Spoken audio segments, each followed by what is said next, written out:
everyone. So in this video, we're going to be doing an introduction to chromosomes and genes. And this is basically our main introduction into reproduction. So before we can really talk about reproduction, we really need to talk about how you are the way you are. So what is in the nucleus of each one of the cells to be able to determine what traits the organism has. So if we're looking at the nucleus, so remember we actually have our cell, and this is an example of an animal cell or your eukaryotic cell, and our nucleus is highlighted in yellow. And we know that the nucleus controls the function of the cell because it stores the cell's genetic information. And we know that that genetic information is the DNA, the molecule which that genetic information is encoded in. And all living organisms have genetic information. All living organisms have a nucleus, and that genetic information tells them what the cell function is going to be. So our hereditary or our genetic information is the information that's found in the nucleus of our cells, and it's the information that is passed down from parent to offspring. So it's this information that tells the organism what it is. And most importantly, it encodes the traits of the organism. So what the organism is, the structure of the organism, the molecules and the compounds required to build the organism, whether we're talking about a bacteria, a fungi, a plant, an animal, or a human. So obviously, the more complex the organism, the more genetic information you would have. If you're comparing a bacteria to your dog, well, your dog is a more complex organism, so it's going to have more genetic information than a bacteria will have. So now the difference between DNA and chromosomes. DNA is the molecule that the genetic information is written in. And we want to think of our DNA as the letters that genetic information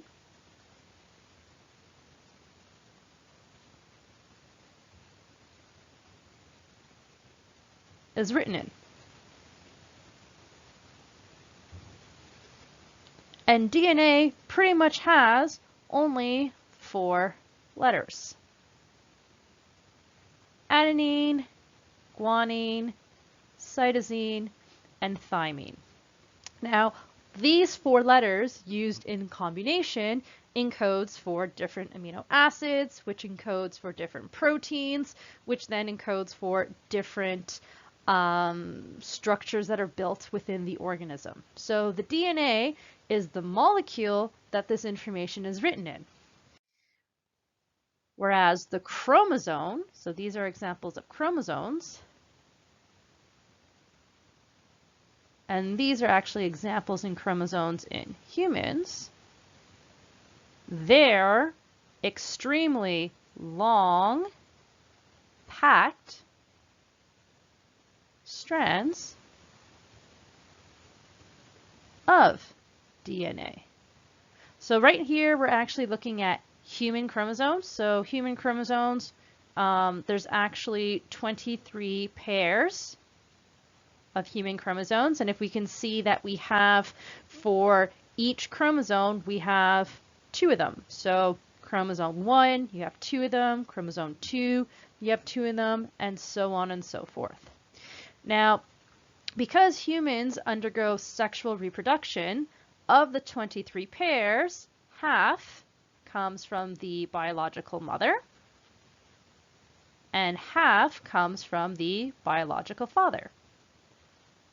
Now, of our human chromosomes, 22 of them are called autosomes, which are your non-sex chromosomes, and the 23rd pair, which is the X and Y chromosomes, that is called your sex chromosomes. And your sex chromosomes, as the name sounds, encodes for sexual traits. The X chromosome has more than just sexual characteristics. For instance, it has information about neural development, it has information about muscle development, it has also information about eye color. But the Y chromosome, which is only found in biological males, as you can see is extremely tiny, only has information about the production of male sexual organs. So as I said, chromosomes are basically packed DNA. And the key thing that we need to realize is that they have extremely long strands of genetic information that is packed together. Humans have 23 pairs of chromosomes, so we have a grand total of 46. And we need to realize is that the chromosomes, you have them in the nucleus of each cell. More or less. There are some exceptions to certain types of human cells that don't have nuclei. Particular red blood cells, they don't have a nuclei. But for the large majority of human cells, each cell has a nucleus. So each cell has a full set of the genetic information for the organism in question. So 22 are autosomes, which are your non-sex chromosomes, and 1 pair are your sex chromosomes. Individuals that have 2 X chromosomes will have female sexual organs, whereas individuals who have an X and a Y chromosome would have male sexual organs. And again, half of the person's genetic information comes from the father, half comes from the mother. So if we're looking at this, we have an example of fertilization. So how sexual reproduction occurs, where we have the female sex cell, which is the egg, and the male sex cell, which is the sperm, that each have half of the genetic information.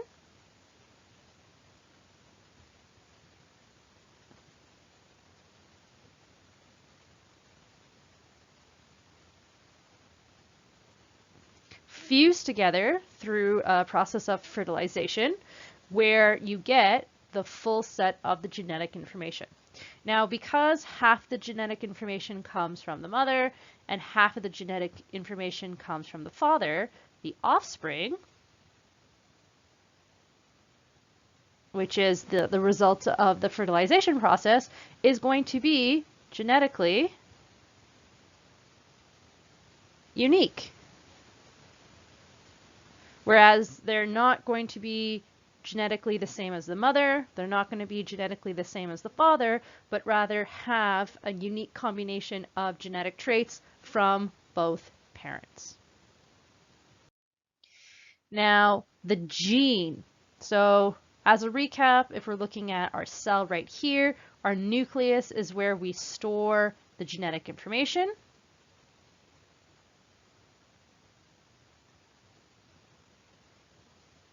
Our chromosome is our packed strands of DNA. Our DNA, again, is the molecule the info is encoded in. So our gene is going to be the specific segment of DNA that encodes a specific trait. So if you want to think about it, your gene is like the specific set of words that encodes the instruction for a specific trait. And the traits can be things like eye color, things like hair color, things like if you can roll your tongue, things like if you can, if coriander tastes like soap, instead of a peppery type feeling. So all of these things are examples of traits, and believe me, there are thousands and thousands and thousands of traits, especially if we're talking about humans, because due to the complexity, will have all these different traits. So the gene is the specific set of DNA sequence that encodes any particular trait. So when we're looking at our gene, we have to realize that because you have two sets of chromosomes, right, you will also have, for any given trait, two sets of genes, right? One on each chromosome.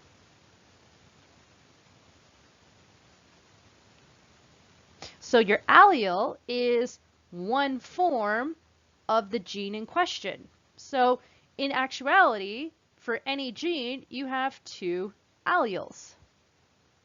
Now, because you get half of your genetic information from your biological mother and half of your genetic information from your biological father, there can and will be differences in the genes. And due to these differences in the genes, you can have traits that are considered dominant traits or traits that are considered recessive traits. So a trait that would be considered a dominant trait would be a trait where you only need one copy of the allele to express that trait. So for instance, in this example right here, we have our dominant mutation. So this would be our dominant gene in one of the parents. The other parent doesn't have it. And we can see from the example of the offspring that all of the offspring that inherited the dominant allele express that trait. So to have a dominant allele means you only need one copy of that allele to express that trait. The opposite would be the recessive. So recessive means that you need both copies of the allele to express that trait. So if we can see right here, you have the recessive trait that's on the one parent. You also have the recessive trait that is on the other parent, and only the offspring that has both copies express that particular trait. So that means all of the other offspring that either have no copies of that allele or one copy of the allele, the trait is not being expressed. So this is really useful in a lot of different scenarios, and common examples of dominant recessive traits in humans would be things like blue-brown eye color,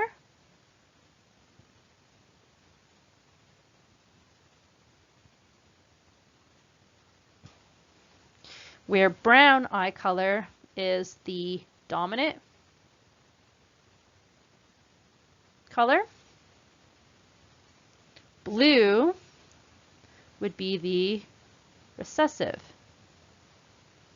eye color. So in instance, if you have two parents that have both brown eyes, more likely than not, the offspring will also have brown eyes, unless they are a carrier, so they carry the recessive gene for blue eyes, you can have an offspring with blue eyes. That also means if you have two parents that have blue eyes, their offspring will automatically have blue eyes because they are getting the recessive trait from both parents. Another example of this is actually tongue rolling. So you can either roll your tongue or you can't. So not rolling the tongue is actually the recessive trait, and rolling your tongue is the dominant trait. So again, if both parents cannot roll their tongue, then that means the offspring will inherit the recessive traits from both parents and not being able to roll their tongue. But if both parents can roll their tongue, more likely than not, they will be inheriting one or two dominant tongue rolling alleles and will be able to roll their tongue.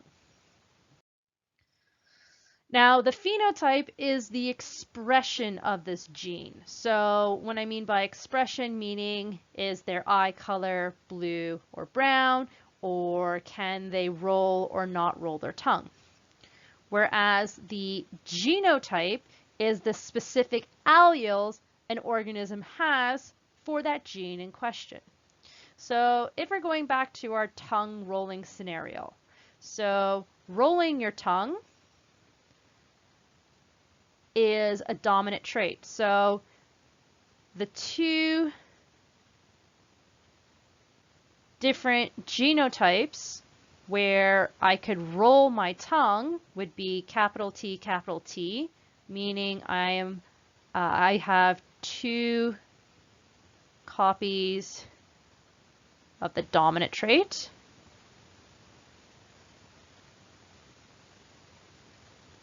Or capital T, where I have one copy of the dominant trait.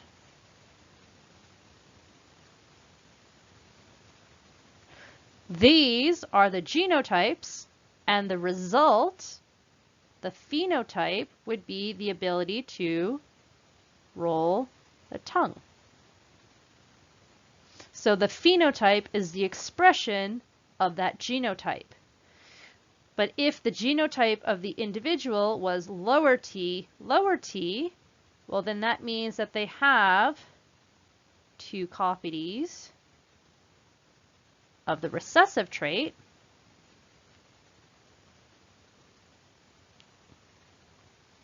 meaning they can't roll the tongue, which is the phenotype. So what I'm basically trying to say is that the genotype influences and pretty much determines the phenotype. Now, with genes, you can also look at this from a different perspective. And the different perspective is if the individual is homozygous or heterozygous. So homozygous means that both alleles that the person has is the same. So you can either be homozygous dominant, meaning capital T, both versions of the allele is of the dominant version, or you could be homozygous recessive. So little t, both alleles are of the recessive trait. Or the individual can be heterozygous. So both alleles are different. So capital T, little t. Now, homozygous, heterozygous, the key things that we need to look at is the prefix, homo and hetero. And we've seen this before when we talked about mixtures, homogeneous mixtures and heterogeneous mixtures, because the prefix actually means something extremely important. The prefix for hetero means different.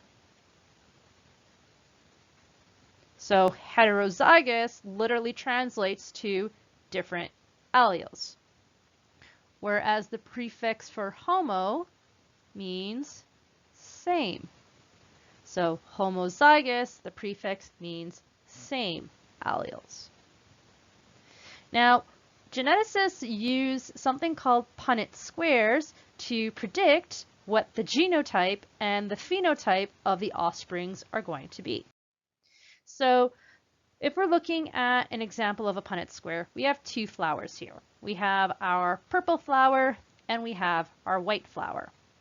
Now, our phenotype is the color of the petals. So in this case, our phenotype is our purple petals, and our genotype is the gene arrangement, that the specific allele arrangement that expresses that phenotype. So in this case, the genotype is capital P, little p. So from this right here, we know that purple is dominant over white. Dominant over. And we know this because I actually have one capital P, because remember, the dominant allele only needs one copy to express that trait. So for the phenotype of white petals, I have the genotype little p, little p. This is going to be my recessive trait. Now what a Punnett square does is that it predicts all the possible outcomes that you can have from this cross. Because we need to remember what's really important is that half of the genetic information comes from the father and half of the genetic information comes from the mother. So from the father, from the plant in this case, the offspring can either inherit a capital P or a little p. Whereas in the example of the white petals, the offspring can only inherit little p because that's the only allele they have here. Well, both alleles are little p. So what we do is we basically form a 4-square scenario where in each of the tops, so in this area, this area, this area, and this area, we basically put the possible alleles that each offspring can inherit from each parent. So in this section right here, we would put one of each allele on the top, and in this section right here, we would put one of each allele on the side.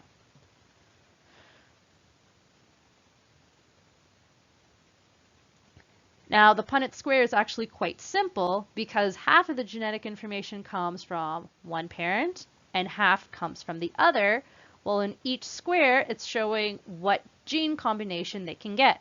So in the first square, they can only inherit capital P, little p. And because there's that capital dominant genotype, this plant would be purple. In this box right here, they can inherit capital P, little p again. So because, again, there's that dominant genotype right over here, it's also going to be purple. In this box right here, it would inherit little p, so they would be white. And in this box right here, they would inherit little p, so it would be white. So in instance, we basically have calculated the probability of what color plant the offspring would be. So we know that 50% probability the plant is going to be purple because they have, so 2 out of the 4 boxes has a capital P, so it's expressing the dominant trait, and 50% of the plants will be white. Now we need to realize that this is just a probability.